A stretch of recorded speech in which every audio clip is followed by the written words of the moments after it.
Anggaran pendapatan belanja negara atau APBN mencatatkan defisit 401,8 triliun rupiah per akhir November 2024. Menteri Keuangan Sri Mulyani menjelaskan defisit itu disebabkan karena belanja negara yang lebih besar dibandingkan pendapatan negara. Belanja negara lebih tinggi daripada pendapatan negara. Sri Mulyani menjelaskan pada Juli hingga Agustus pendapatan negara mengalami tekanan. Sehingga dengan adanya pertumbuhan pendapatan 1,3%, disebutnya merupakan kondisi yang diharapkan dapat berkelanjutan di masa mendatang.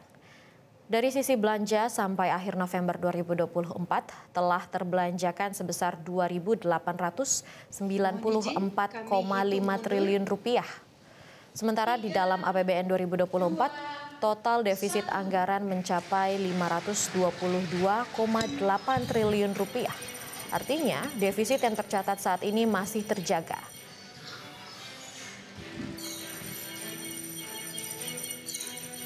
Defisit 401,8 triliun masih di bawah 522,8 triliun rupiah.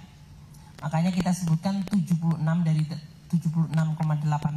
dari defisit yang ada di dalam Undang-Undang APBN 2024.